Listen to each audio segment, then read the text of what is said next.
Hoy hacemos un repaso de lo más preguntado en la asignatura de Psicología del Desarrollo 2 de la UNED en el tema 5, que trata sobre la memoria, sobre su desarrollo.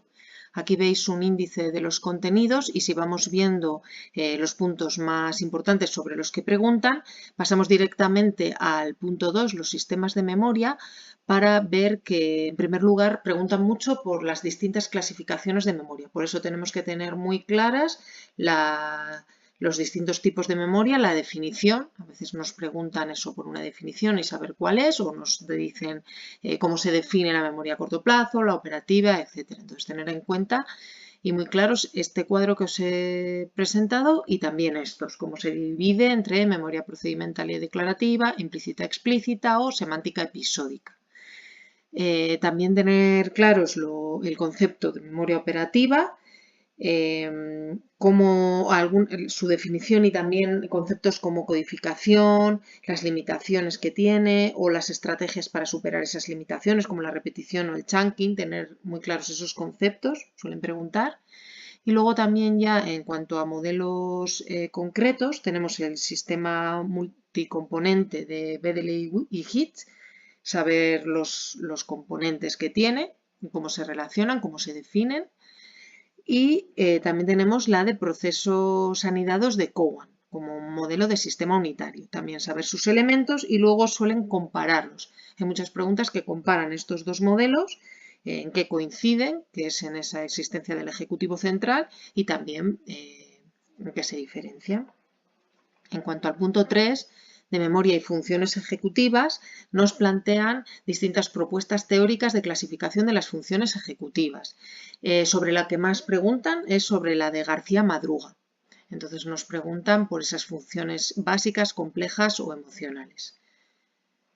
Y luego también tener muy claro este cuadro, cómo nos plantean las diferentes funciones ejecutivas antes, en las tareas de aprendizaje, antes de la tarea de aprendizaje, en la planificación, durante o después, en la evaluación.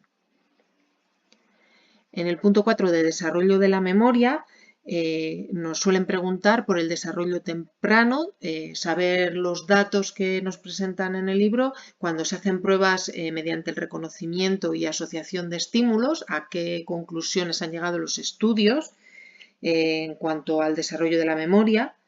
Por ejemplo, Robbie Collier, pues a veces también nos preguntan sobre este autor, sobre sus hallazgos, digamos, y también mediante la imitación diferida, como pues Piaget entendía que se producía sobre los 2 años y en cambio Melchov en sus estudios vio que podía ser mucho antes, pues estos datos suelen preguntar.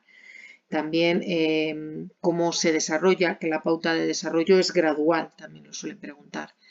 En cuanto al desarrollo de la memoria operativa, aquí se plantea el debate entre si lo que se desarrolla es la estructura, es decir, la capacidad. Aquí alguna pregunta ha caído sobre Pascual León, por ejemplo, la relación con la velocidad de procesamiento y la cantidad de información, o en la otra parte del debate, digamos que se plantea que se desarrolla la eficiencia, ¿no? Y aquí nos han preguntado alguna vez por Case. Todos estos dos autores son neopiagetianos y también los hemos visto en el tema 2. Nos preguntan también por Case, cómo se liberan los recursos mediante la experiencia que nos da eficacia y esos recursos que se liberan se pueden utilizar para el desarrollo de la memoria. También nos preguntan sobre el desarrollo de las funciones ejecutivas. Sobre este punto caen bastantes preguntas. ¿Cuál es el patrón general de desarrollo? La pauta gradual, desde el año hasta más o menos los 25 o 30 años, y también qué es un patrón de diferenciación, o sea que va de la indiferenciación hasta la diferenciación. Y luego a veces preguntan por los tipos de funciones ejecutivas, algunos datos sobre cómo se van desarrollando cada una, unas diferencias que pueda haber. Y también nos hablan o nos preguntan de requisitos de maduración del córtex del cerebro y también cómo influye la estimulación en cuanto al desarrollo. También preguntan mucho, tenemos que tener muy claras las estrategias de memoria que planteo aquí, la repetición, organización y elaboración, y cómo van en un continuo de profundidad, es decir, de la más superficial, que es la repetición, a la más profunda, que es la elaboración. Suelen preguntar mucho sobre esto. Y también sobre cómo se desarrolla esa capacidad de elegir entre estas 3 estrategias de memoria. Entonces nos habla de una etapa inicial de déficit de mediación, intermedia de déficit de producción y final de déficit de utilización. Tener claros estos conceptos y alguna pregunta. Preguntan más sobre las propias estrategias de memoria, ¿no? Pero también sobre la capacidad de elegir entre ellas.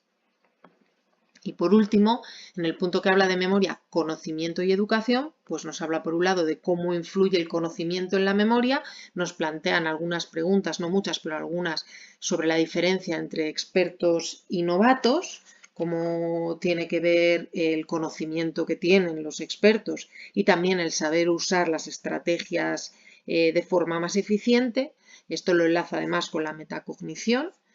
Y luego, por otro lado, tenemos la educación, cómo influye. Lo que más suelen preguntar es sobre la importancia de la escolarización para el desarrollo de la memoria y también la relación con las funciones ejecutivas, cómo son importantes las funciones ejecutivas y la memoria operativa para el aprendizaje en la escuela y cómo se puede potenciar para mejorar ese aprendizaje.